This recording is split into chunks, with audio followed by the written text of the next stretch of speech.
हर हर महादेव मित्रों, आज हम आपके लिए लेकर आए हैं अवंतिका देवी के मंदिर से जुड़ी रोचक जानकारी।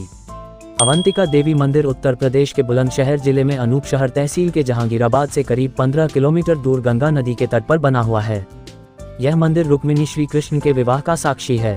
भगवान विष्णु के अवतारों में भगवान श्री कृष्ण का अवतार न केवल सबसे अधिक रोचक बल्कि सर्वाधिक पूजनीय भी है। उन्होंने ऐसी लीलाएं रची कि उन्हें लीलाधर भी कहा जाता है। अवंतिका देवी मंदिर का उल्लेख महाभारत और श्रीमद् भागवत में भी हुआ है। अविवाहित कन्याएं यहाँ शीघ्र और अच्छे विवाह की कामना से सिंदूर और देशी घी का चोला चढ़ाती हैं। ये स्थल आबादी से दूर है, मगर यहाँ धर्मशाला और एक संस्कृत विद्यालय है। यहाँ आज भी सैकड़ों वर्ष पुराने अखिनी, कदम, इंद्रजौ के वृक्ष हैं, जिनकी मेवा और फूलों से ही श्री कृष्ण की बारात का स्वागत किया गया था। इतना ही नहीं, क्षेत्र के कई गांवों के नाम भी श्री कृष्ण रुक्मिणी विवाह की रस्मों पर है। इन सभी गांव के नाम हम आगे वीडियो में जानेंगे। मंदिर के पास वृक्षों में बंदरों के बड़े बड़े झुंड रहते हैं, जो कि आवाज देते ही प्रसाद ग्रहण करने आ जाते हैं। वे यात्रियों को किसी भी प्रकार का नुकसान नहीं पहुंचाते।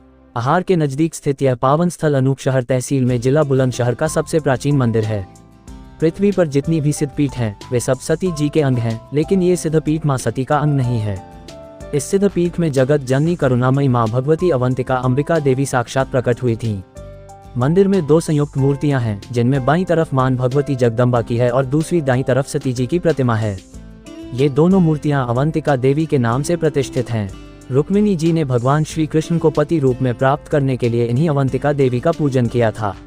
तत्पश्चात भगवान श्री कृष्ण ने इसी मंदिर से रुक्मिणी की इच्छा के अनुरूप उनका हरण किया था। जनश्रुति के अनुसार आहार क्षेत्र कभी महाराज भीष्मक की राजधानी कुंदनपुर के नाम से जाना जाता था। राजा भीष्मक के 7 पुत्र और 1 पुत्री रुक्मिणी थीं। रुक्मिणी जी बाल्यावस्था से ही यहाँ देवी की आराधना करती थीं। पूजन करने के पश्चात प्रतिदिन अवंतिका देवी से प्रार्थना करती थीं कि हे जगत जननी, हे करुणामयी मां भगवती, मुझे श्री कृष्ण ही वर के रूप में प्राप्त हों।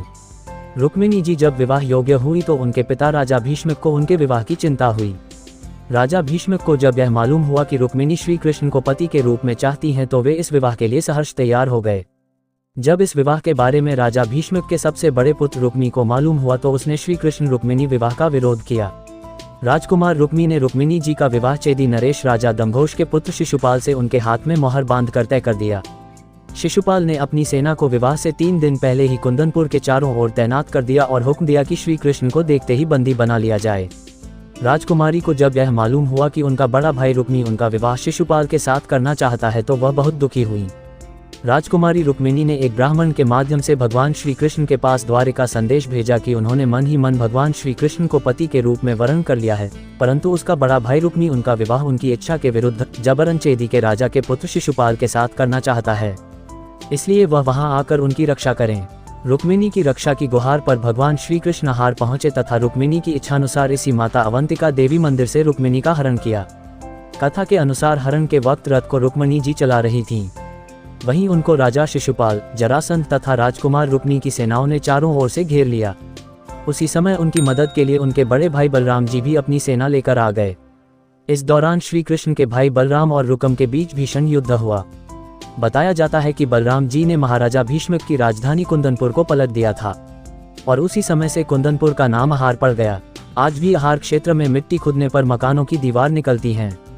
इसके बाद श्री कृष्ण रुक्मिणी का विवाह हुआ। कुंदनपुर के महाराजा भीष्मक ने श्री कृष्ण की बारात का स्वागत अखिनी, कदम, इंद्रजौ वृक्ष के फूलों और मेवों से किया था। सैकड़ों वर्ष पुराने ये पेड़ आज भी क्षेत्र में अपनी महक बिखेर रहे हैं।